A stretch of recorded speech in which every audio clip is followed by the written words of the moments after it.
Find angle XOY below. That is angle XOY, which is this angle here. Now, before we start that, I would like us to look at this line from the center of the circle to the circumference. And that line is a radius. Don't forget, a line from the center to the circumference is a radius. In the same way, a line from center to circumference is also a radius. In that case, we can see that this line is equal to this line. So because of that, we can look at triangle OXZ. Triangle OXZ as an isosceles triangle. That is a triangle that two sides are equal. A triangle where two sides are equal is an isosceles triangle. And the theorem states that the base angle of an isosceles triangle are equal. The base angle are equal. So this is the top of the isosceles triangle where the two equal lines meet is the top. So the other two angles formed are the base. So this is the base and this is also the base. So if this is 12, that means this base angle here is also 12 degrees because base angle of an isosceles triangle are equal.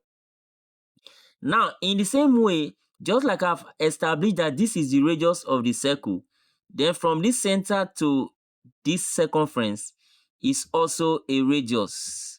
So that means we can also say that this triangle OYZ, this triangle OYZ is also an isosceles triangle because its two sides are equal, R, they are equal.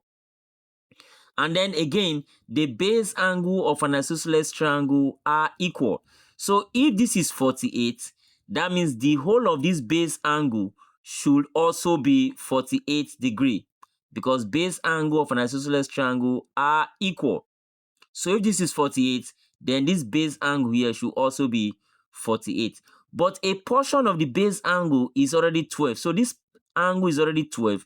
So this remaining angle will now be 48 minus 12. And that is 36. 48 minus 12 is 36 degrees. So that 36 plus 12 will give us 48. So 48, 48. Base angle of an isosceles triangle are equal. So now that we know this angle as 36, now I want us to look at these 2 points, X and Y. I have a line from point X going to the center of the circle.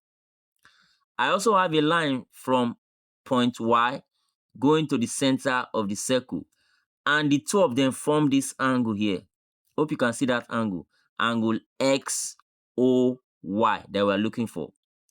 In the same way, I have from the same point X and Y, a line moving from X to the circumference. And then from point Y, a line moving from that point Y to the circumference. And these two lines that I just mentioned now, that is this line and this line, form this 36 degree that is here now. Hope you can see the two lines. From the same point X and Y, this line comes like this, and this line comes like this. The two of them is what is forming this 36 degree.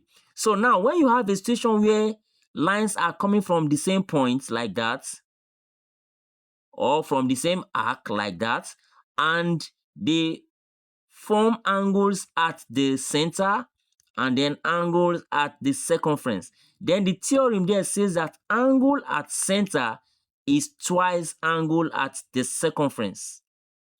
Angle at center is twice angle at the circumference. Hope you can see it now. You can see it clearly. The two pairs of lines are coming from X and Y. A pair goes to the circumference to form 36. A pair goes to the center to form angle XOY. In that case, we say angle at center, which is angle XOY that we're looking for, that is angle at center, is twice angle at the circumference. The angle at the circumference is 36. That is this angle here. So twice angle at the circumference, 36, we give it angle at the center. So finally, I can conclude that the angle we are looking for, angle XOY, is equal to 2 times 36 is 72 degrees. And that's the final answer. Hope you got this fully. Please don't forget to like, share, and join for more videos like this. Thank you for watching.